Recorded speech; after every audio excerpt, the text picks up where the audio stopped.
Meet Carol Golby Saunders. She has been working on Roy Moore for the last 6 years as the water treatment operator. She's in charge of keeping the H2O properly filtered for consumption. She works here at the water treatment plant, where the water goes through a system to intake brackish water and purify it into potable water. I always liked science. My mother was a nurse and encouraged me to study biology and whatever science I could get my hands on. When I went to college, I got a degree in biology. And after college, I worked for government contractors in different testing facilities. Then my husband and I found out about Kwajalein, and we were both scuba divers.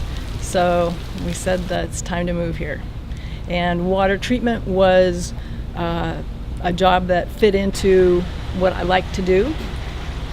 And so I got my water license and was able to get a job out here. I've worked down on Kwajalein many years ago. Okay. And since then I have done other jobs at the radars and other locations. But primarily my water experience has been right here on the Kwajalein Atoll. One of many of Golby Saunders' responsibilities are to test the water on a consistent basis to make sure the system is running properly. We have beakers. We collect samples from our sink tap, which we call first tap, and from the clear wells. And we check our coagulant to make sure our coagulation process is good. And we check the water leaving the filter unit. So we see the beginning, middle, and end process. We also collect bacteria samples once a week, and we have location sites where we have special bottles for the bacteria. We send them down to the hospital, and they run an analysis and let us know whether we have any bacteria, and normally we don't. In case of a dry season, there is a plan in place to account for the loss of water. Now our lens wells, those wells are out on the golf course area.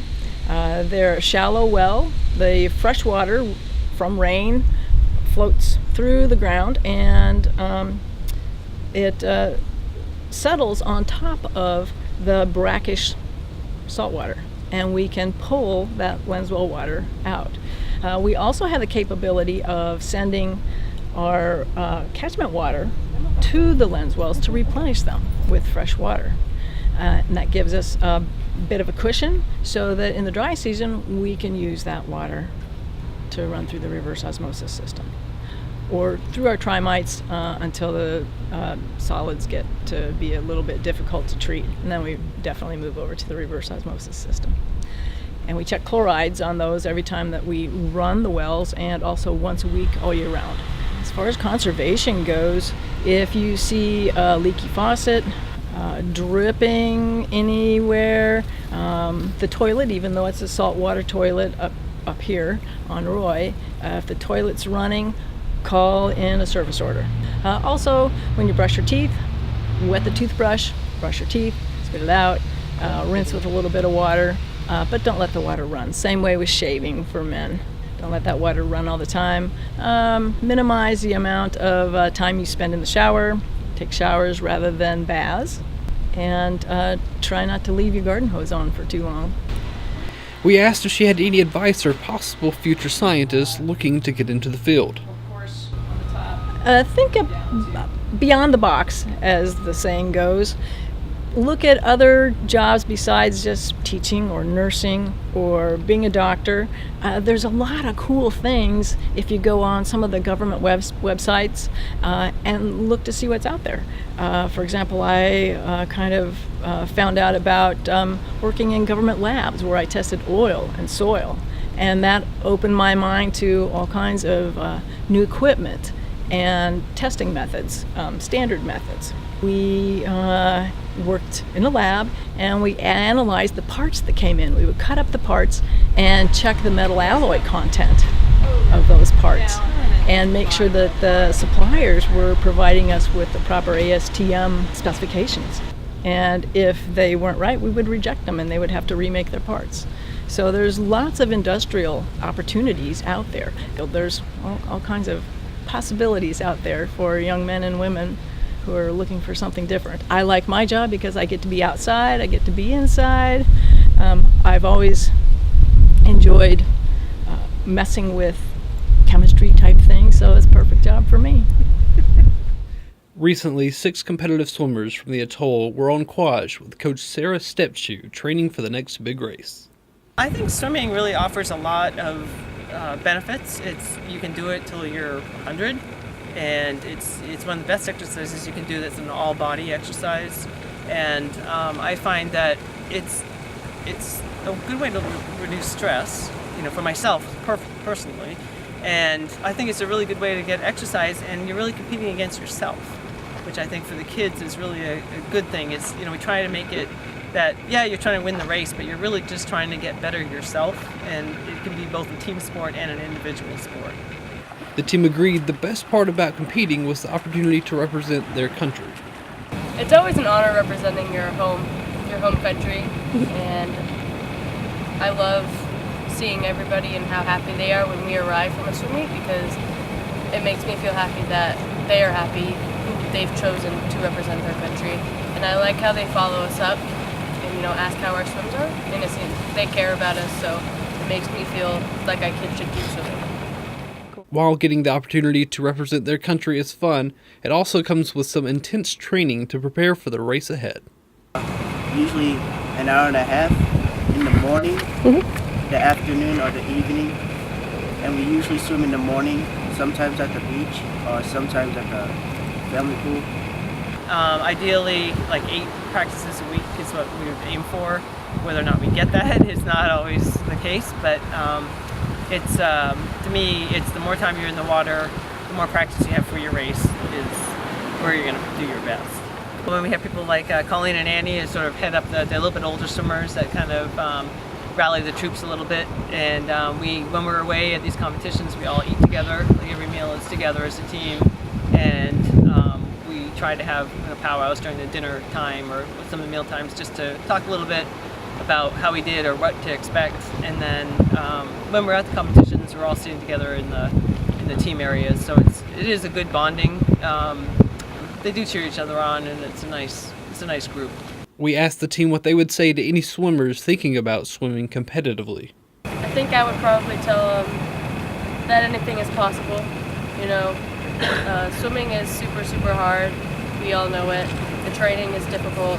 It's a pain waking up at 6 o'clock in the morning, or even earlier than that. But I think if your end goal is to competitively swim, you can do it. I think anybody can do it if you put your mind to it. If you're a kid watching this and you're not on the swim team, join swim team. Yeah, I agree. Keep going, keep going. U.S. Army recruiters working in Micronesia stopped by USACA headquarters recently to talk about their mission of recruiting young men and women from the Marshall Islands, the Federated States of Micronesia, and elsewhere around the region. Every year we have 3 phases that we go through. The first phase will be our testing phase. This year though, Marshall Islands, Pohnpei, and Palau will get double testing. So testing will actually start in September again. So we'll test all the Marshall Islands this year instead of just Montreal like we did last year. Then we'll go to all of the FSM, and then we'll go test in Palau, right? And then we don't have to test for a while, we get a little bit of a break. While 2 of us are testing, 2 of us will be backing Guam. All the kids who enlisted this year, they're going to be getting Social Security cards, taking a physical, like a PT test. It's called the OPAT, Occupational Physical Assessment Test. And they'll be doing some more paperwork for shipping out for basic training. All the kids will ship in January. It'll be like a 3-week window that everybody goes to basic training at the same time. And so in January, it'll just be tons of kids coming in each week, getting them into the hotel, getting their background check all cleared, and then getting them all shipped out to basic training. And then at the end of January, we start testing again. And so we'll start in the Marshall Islands, then move out to the FSM, move out to Palau. As soon as testing ends, we go into a packet building phase, right? We'll go to Koh Sarai and Pohnpei, find all the kids who passed the ASVAB, talk to them, see if they want to join the Army. If they do, we put together packets for them. We gather up their source documents like birth certificate, high school diploma, do background check stuff on them, and just build out records. And then we do an enlistment trip in Pohnpei. They fly a team of doctors out from Honolulu to spend a week giving the kids physicals. As they come out of the physical, the kid meets with a guidance counselor who they sit down, talk about the jobs they qualify for based on their ASVAB score, choose their job, and then enlist. Right now we're currently in the phase of packet building for Marshall Islands. This year in Pohnpei, we got 33. In Palau, we hit 27. So Majuro this year is going to have Majuro, one person from Ibai, and 10 kids from Costa Rica. It should be in the 20s.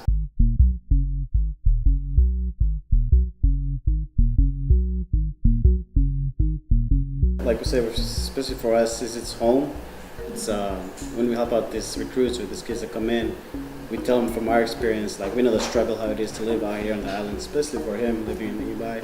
It's a rough place. So for them to come in and have this opportunity to join, it's a life changer. Like I always tell these kids, like I went from Yap to the States to Europe. Like I've been traveling because of the military, it's the Army. So helping them out is it's, I don't know, it's a reward in itself, I guess. Them hearing it from us is basically like, hey, so I am from where you're from, and now I'm here and I get to do all of this. You can do the same thing. I thought I couldn't do it, but hey, look at me. I'm 7 years in and I'm still going. And I got, I've been to different places in the world. I've traveled, all that. I'm basically like financially stable with myself, and I can help my family too that are back here and all that. And it's a good opportunity for them because mainly it's family-based oriented around these islands, and they want to do that too. They want to help their parents, they want to help themselves, and this is the greatest opportunity because you help yourself and them.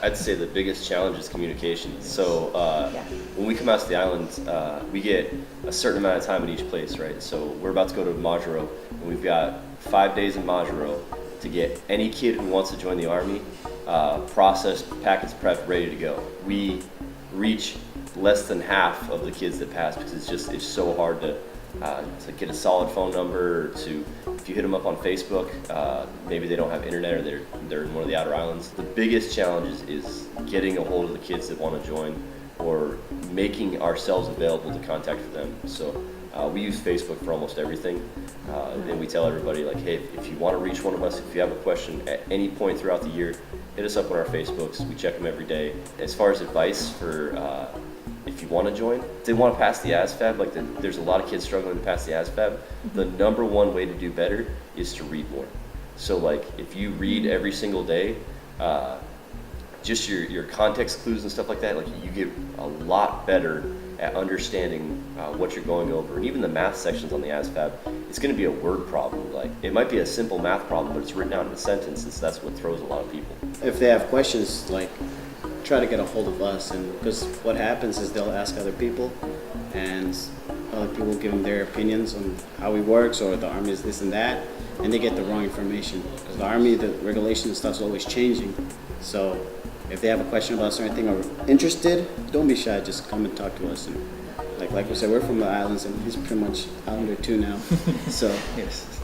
Just talk to us. That's actually a really good point. One of the other huge struggles we have, there's so many people that think they understand exactly what the Army is and exactly how the Army works, that they don't ever ask the question because somebody told them this once upon a time. The biggest one is everybody thinks that they have to be combat arms. The vast majority of contracts that will write this year will not be combat arms. They're going to be mechanics, they're going to be human resources, they're going to be supply, we're doing all kinds of other different things that are not combat arms.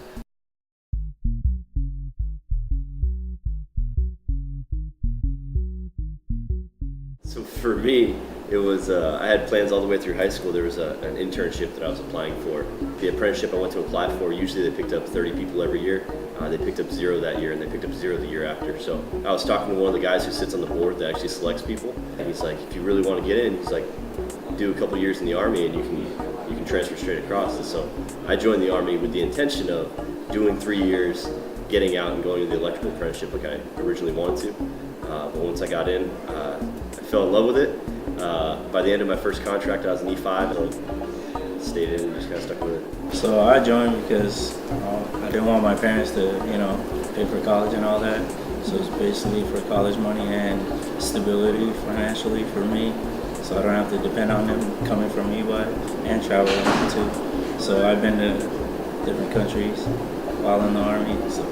For me, since I was like a little kid, when the Navies come by, they always fly the jets over the island. So I was like, I want to join the military when I grow up. But I came to the States, and after high school, my mom didn't want me to join. So after a while, I moved up to Washington and finally decided to join because I couldn't do nothing up there. I couldn't find nothing. And when I joined, it was good. Finally got to go to college and all that stuff because of it. Hi, I'm John Madden. I'm here to talk to you about bicycle safety.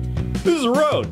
A lot of people don't know there's a left side of the road and right side of the road. If you're walking, what you're going to want to do is get to the far left of the road. If you have traffic coming towards you, you're right. Now, when you're riding your bike, you're going to want to stay on the right side of the road. Technically, bicycles are vehicles too and subject to the same laws. Now, some of you like to ride your bikes all across the road. First of all, you should only be 2 wide. Second of all, sometimes cars have to get by. If cars have to get by, you should go single file. That's just common sense. Every now and then, you're going to approach an intersection. Now what you want to do, slow down, come to a stop, look both ways, and proceed. What you don't want to do is blow right through that. That's a technical foul. Every single time, refs are going to call that. Now let's talk speed limits. Everybody knows you're supposed to go slow, but on the west side of the island, you can go 15 miles an hour, and on the east side of the island, you can go 10 miles an hour. So that about covers everything. Remember, obey the laws, go the speed limits, and don't get hit out there. I'm John Madden signing off. And remember folks, the team with the most points typically wins a football game.